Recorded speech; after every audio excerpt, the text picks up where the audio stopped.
I'm very proud to stand here with you again today with very many Jews around the world who have a conscience and who stand with solidarity for Palestine. Just in the last week or so, finally, the Australian government changed its long, disgraceful voting record at the UN by voting in favour of a resolution calling on Israel to withdraw from the West Bank and Gaza as soon as possible. But the Zionist Israel lobby are pissed off and having a meltdown because the Foreign Minister Penny Wong, as Jemana had said, finally said Israel has to comply with international law, and this is giving them apoplexy. And the Executive Council of Australian Jewry, about whom I'll say some more, the President Daniel Agon said that the resolution of the UN was one of the most immoral passed at the United Nations in decades. What is the matter with these people? And predictably, Israeli Prime Minister Netanyahu, that convicted war criminal, he says, of course, anti-Israel sentiment is anti-Semitism. But one Jew online, he said, quote, "Don't carry out a genocide in the name of the Jewish people, and maybe Jewish people will face less blowback. Thank you for endangering us all, you genocidal maniac."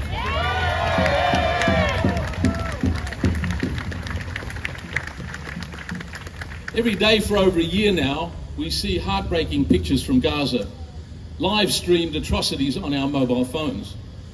Our politicians and our mainstream media, however, have stood by and allowed this to happen without sufficient response. Shame indeed. My mother was a survivor of the Nazi extermination camp at Auschwitz, and she always asked me, how could the world stand by and allow that to happen? Well, today we know the answer. Our politicians and media have stood by while, as UNICEF said, Gaza has become a graveyard for children. Shame. As Jana had mentioned earlier, a report published this week revealed that nearly all of the children in Gaza believe that their death is imminent, and nearly half of them want to die. Shame. With so much harrowing footage online and the sheer scale of devastation, it's no longer possible to defend the slaughter of over 40,000 and maybe 300,000 civilians, as Israel claims, and its propagandists and apologists, they claim this is self-defense. This is utter bullshit. So instead, because they can't defend the atrocities that are too well understood and seen, there's now a campaign to distract us from the obscenities of the ongoing genocide in Gaza and the increasing brutalities in the West Bank, which is not getting enough attention. The tactic has been to resort to a hysterical campaign to combat the supposed growing threat of anti-Semitism, as Damien has mentioned. Prime Minister Albanese has not commented on Israeli bombing of refugee camps, of the tents, of food lines, of hospitals, mosques and universities, but now he has appointed a special envoy to combat the so-called anti-Semitism. Shame. It's worth mentioning something of the history of this. I won't go into it, but this smear has a long history. One Israeli parliamentarian, the late Shulamit Aloni, she said candidly in an interview, you can see it on Democracy Now!, she said, yes, anti-Semitism, it's a trick we always use to silence criticism of Israel. In fact, the Israeli ambassador to the United Nations, Abba Eban, said that to Jews, when you're talking with non-Jews, always make out that criticism of Israel is anti-Semitism. This has a long history. So, for example, here in Australia, Alon Kasuto, the CEO of the Zionist Federation of Australia, he said, quote, the graffiti we've seen in Wallara, which is declaring kill Israel, he said it's a thinly veiled call to kill Jews everywhere. That's bullshit. As you will notice, I'm a university academic and I specialise in linguistics and the philosophy of language.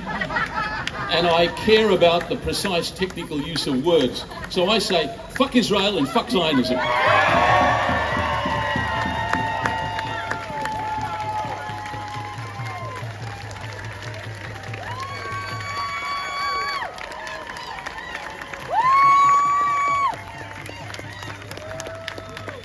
And I also say, as we will when we march, Israel out of West Bank, Israel out of Gaza, long live the Intifada. That's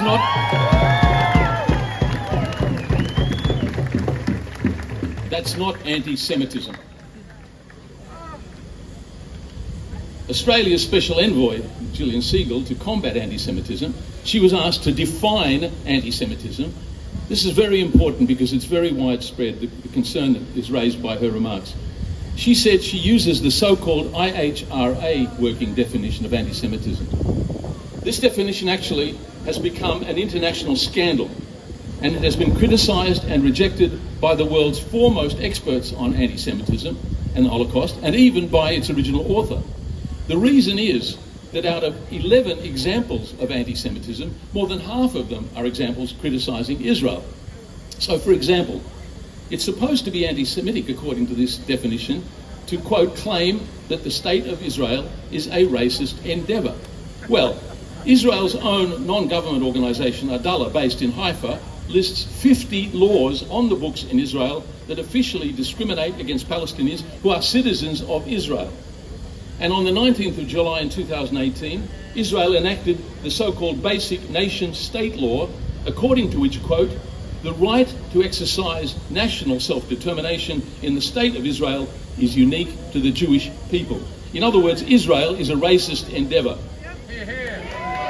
Zionism. From the very origins of Zionism, it has been an ideology based on ethnic supremacy, ethnic cleansing, and land theft. Israel is an apartheid regime of Jewish supremacy, according to recent reports by the leading human rights organisations, Amnesty International, Human Rights Watch, and Israel's own B'Tselem. And that's not a reference to the illegally occupied West Bank, which is worse than apartheid. It's a brutal military occupation. Now, Colin Rubenstein of the Australia-Israel Jewish Affairs Committee, AJAC, said, quote, most Australian Jews feel great angst that Jewish students and staff feel unsafe on university campuses. It's bullshit. There were Jewish students, staff and speakers prominently at the student encampments that went on for months, and I was there as other Jews, and there was absolutely nothing to upset a Jew, except, of course, as we'll see, what envoy Jillian Segal is upset about. She said, universities are, quote, a cauldron of systematic anti-Semitism. Well, let's see. Among the examples she gives, one student said, quote, every day I had to walk past big signs saying Israel is genocidal, right? And that's pretty scary. Another one said, I saw a staff member wearing a Palestinian keffiyeh. And this is the evidence that Jillian Segal is amassing to prove that the campuses are a hotbed of anti-Semitic terror. Another student says, I've been to campus, there have been posters, graffiti, and boycott Israel stickers. Pretty scary stuff. Boo-hoo. And referring to our rallies, like this one every week. Jillian Segal says, holding protests every single week becomes intimidatory in the city. Quote, something more sinister, she says, it's morphed into attacking the Jewish community. Well, I have to hardly tell you, but you know, I'm really not speaking to us here today. I'm addressing the ones that are not here today, the Jewish community and the leaders who are running this bullshit campaign to demonize us and to slander us. We all know that this is deceitful, delusional slander.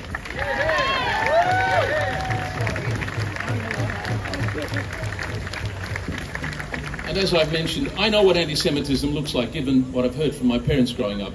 And it's to desecrate the memory of my parents and the victims of real anti-Semitism when it's weaponized to silence justified criticism of Israel's crimes. As you all have, I've been to every rally for Gaza for over a year, and there is never any anti-Semitism here at all, if only someone would show. And I pay tribute to you for that. And in particular, every week, I pay tribute to the Jews across there with their banner, the Jews Against the Occupation, who are here every week.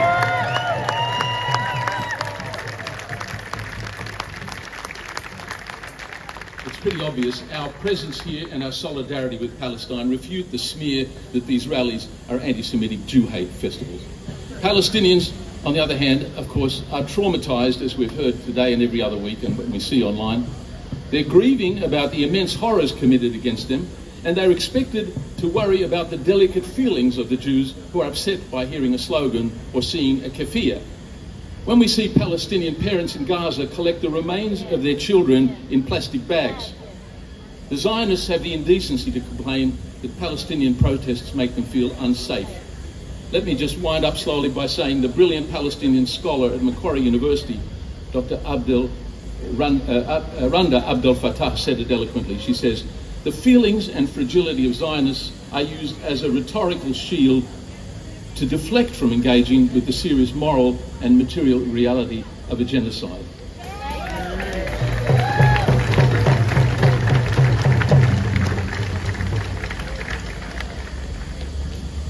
Let me say and quote another remark from Randa Abdel Fattah, which I'm able to say perhaps more openly than anyone else. I agree with Randa when she says, Jews should feel uncomfortable because it's our duty to make them uncomfortable if they're complicit in the crimes of the State of Israel and endorsing it as they do.